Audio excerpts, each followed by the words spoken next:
So I thought I'd start with what has brought about these changes today and what's been impacting the surety industry. And the first, of course, is competition.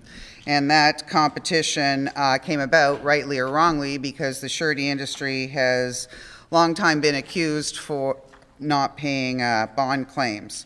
So it led to other alternatives being used to the surety products, such as letters of credit, and by contract owners, and subcontract default insurance by general contractors. The growth of the use of P3s also challenged the surety industry to make the product more responsive and timely. The increase in foreign competition has also brought about the use of other products, as large multinationals have better access to alternatives to bonds. And probably foremost is the current insurance and surety market conditions. A slide was passed around because I wanted to get the most current information I could, and I didn't have that at the time I submitted these slides. So you have hard copies of surety industry results, and I'll talk to that a little bit later on. And I thought I'd also give you an update on the use of technology in the bonding process, because that is something that is hurtling towards us in Ontario and has already occurred elsewhere. Oops. So firstly, one of the products that is competing against surety bonds is letters of credit, which are issued by banks, of course, and are payable on demand versus on default. And that's a very important distinction, because the surety bonds, for the longest time, it has been required that the party to the obligee prove that the contractor who has provided the bond is in default on his contract before a surety will even hear a claim or get involved in settling a claim. The letter of credit, I also understand, allows for a higher rating on the project debt. So for P3 projects, for example, a bank issued letter of credit is more creditworthy than a bond issued by an on-default bond issued by a surety in Canada. The one distinction between, I think the greatest distinction between bonds and letters of credit is the letter of credit is simply a function of a party's financial capabilities and does not in any way pre-qualify the contractor's ability, experience, and their plans to carry out and execute the work. And really, at the end of the day, the goal is to get a completed contract, not good security in the case of default. So for those of you who aren't familiar with subcontract default insurance, more commonly referred to as Subguard, it's an insurance policy or a risk transfer that actually pays the general contractor if the subcontractor defaults. It requires that the general contractor pre-qualifies his subcontractors and suppliers and actually enrolls them on each project. Because it's subject to single and aggregate policy limits, what that means is a contractor will buy, a general contractor will buy a single limit of less than the actual value of subcontractors, but more importantly, its largest subcontractors, but more importantly, there's an aggregate limit. So if they're using the same subcontractor on many jobs, they have to really proactively manage that to not expose themselves to a greater potential loss.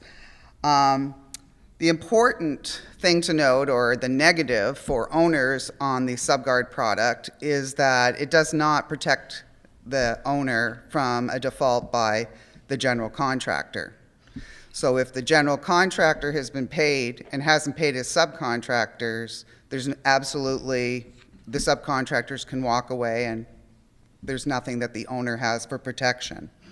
But the positive is that it does allow for a more expedient solution if a subcontractor defaults. And that's why it has the popularity it does on projects such as P3s. So speaking of P3s, we know that Canada has had a robust number of successful P3 projects. I think I've heard that there's been over 200 executed in Canada, completed in Canada. And we know that the healthcare deficit in this province has been significantly solved by the use of P3 projects. But I believe that Infrastructure Ontario is now turning their attention to other deficits, such as our municipal infrastructure. So P3 projects will be occurring in that area. And I think it really speaks to the evolution of the construction industry, and it requires that contractors, sureties, lawyers, everyone become more sophisticated with respect to finance, legal, project life cycle, operations, and health and safety. So foreign contractor competition has really affected the marketplace for large projects in this province and throughout Canada. They're attracted to our P3 market as well as Canada's financial stability.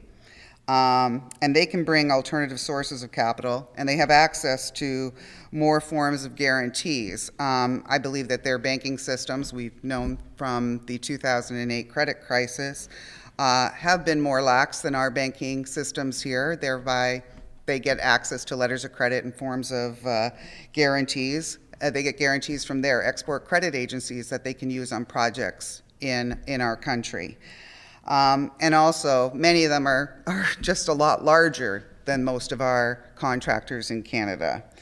So with domestic contractors being concerned about the competition, I think it's rightly so.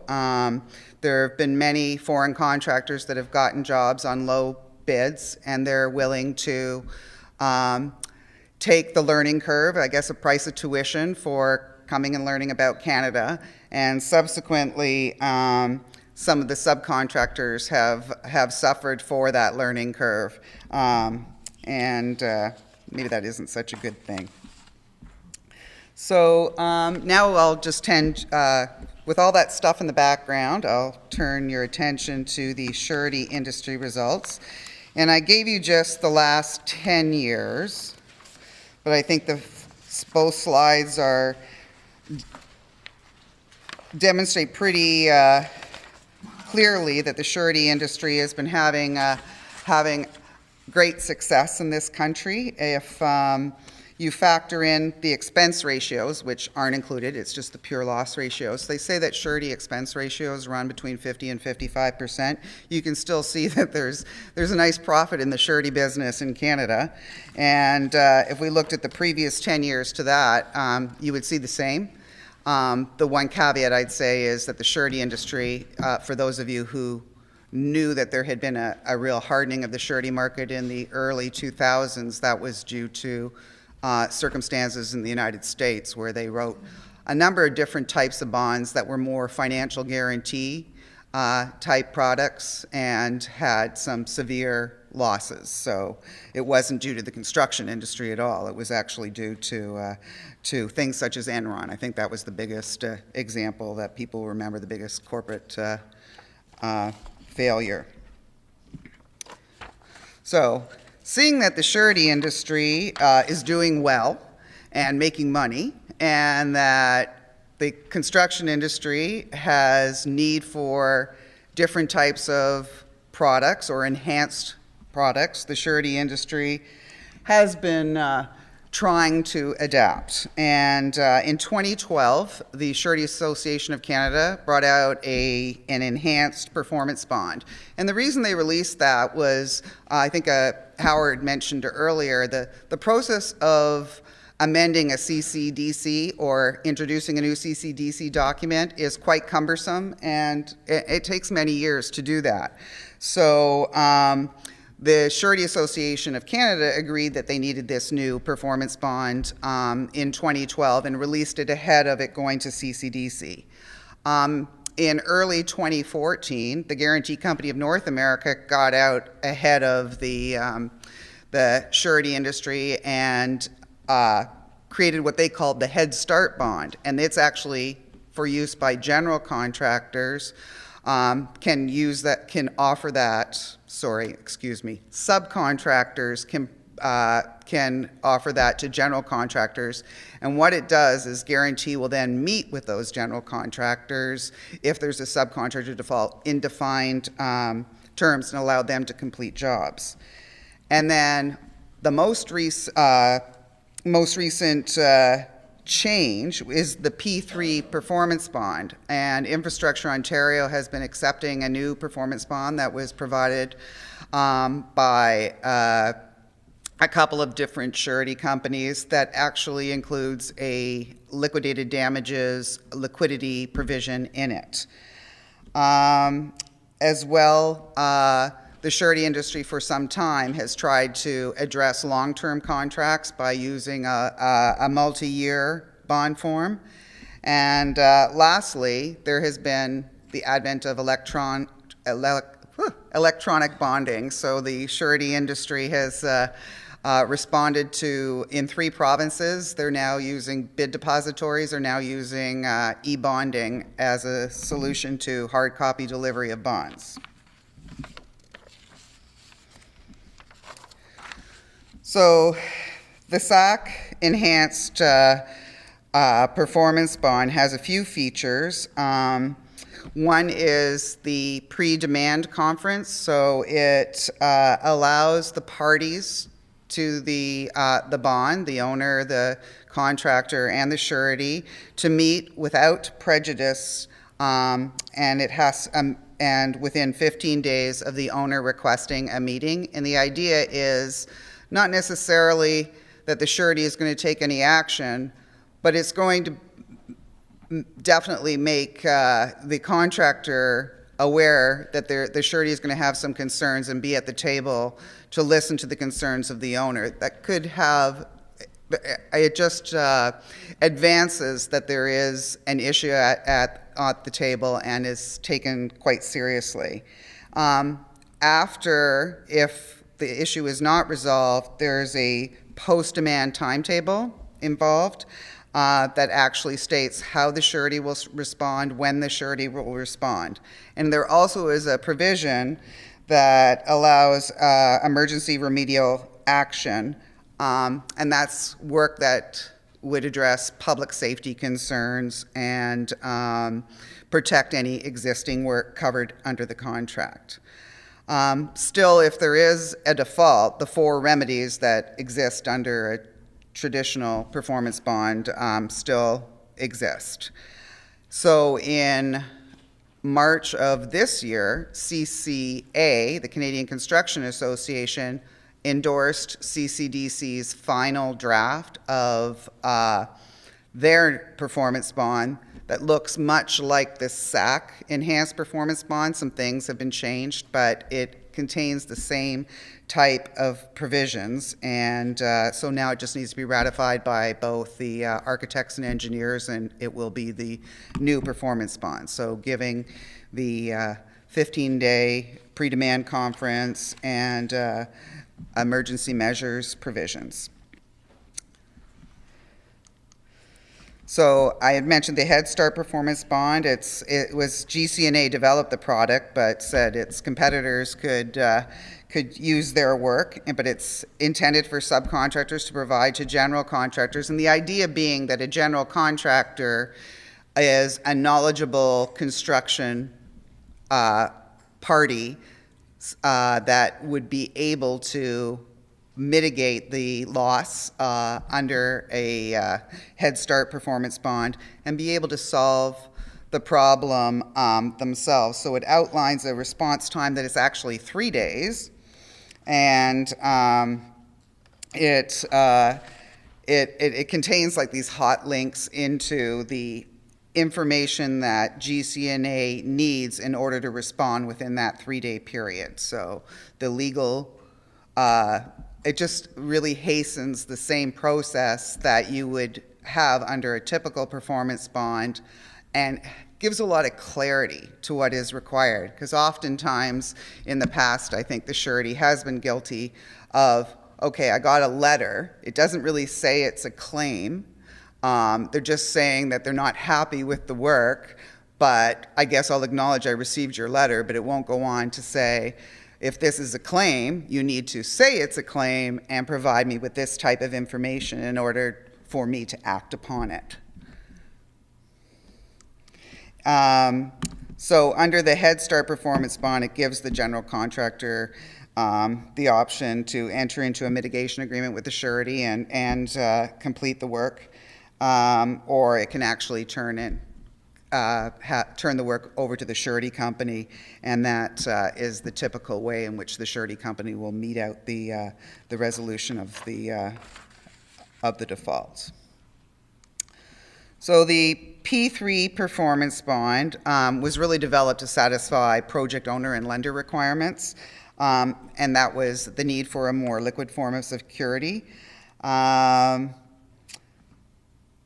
And the real challenge was that some of these other lenders are also parties that are coming from offshore and not familiar with how the surety product worked. So in addition to the actual performance bond components that still exist, there is this liquid component, and it represents a percentage of the bond penalty that is payable on demand. So that's a real new feature for the surety industry within prescribed time limits. The surety industry is not a bank. It doesn't have a certified check it can give you in its bank account. It invests its money, but it can be fairly liquid.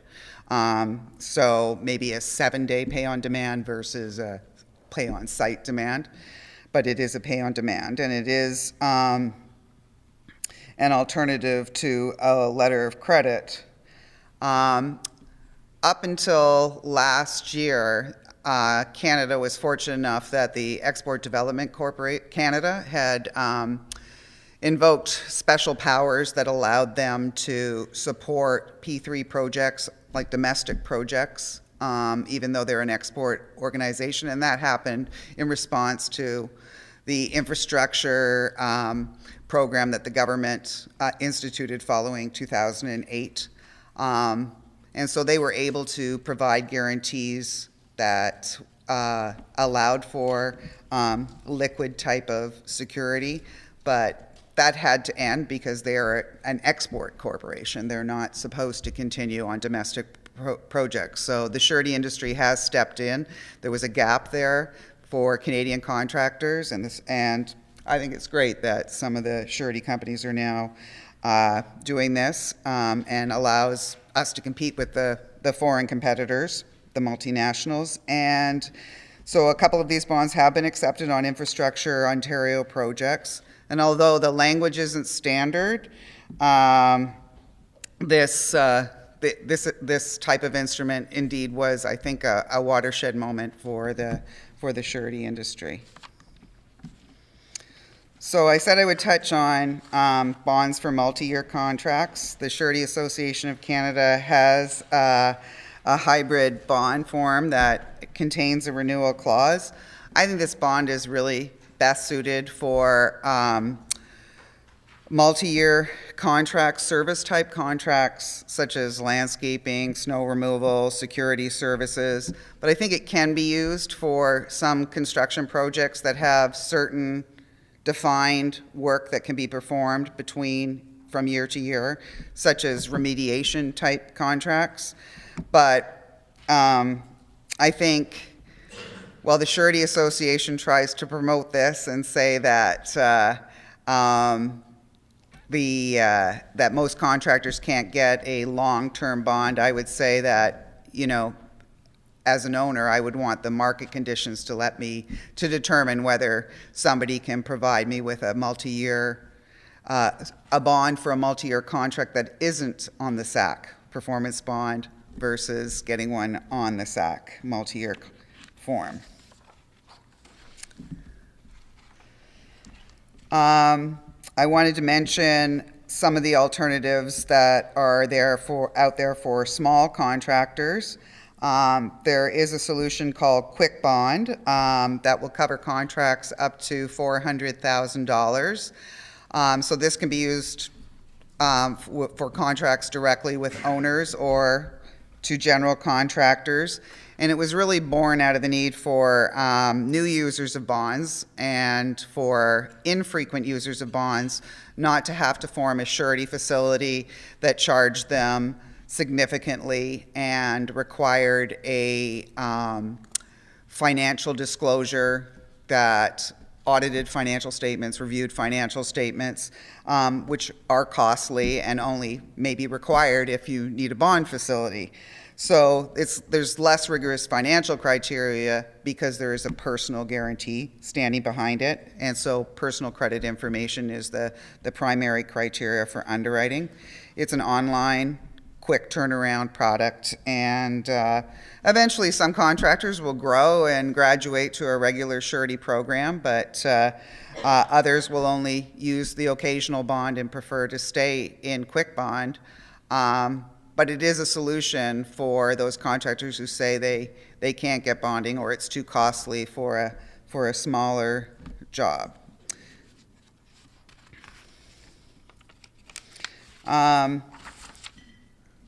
So I did want to talk about bonds for electronic tendering. The Quebec bid depository system, BC, and I believe now the New Brunswick bid depository system are using fully electronic tendering, and that includes submission of bonds.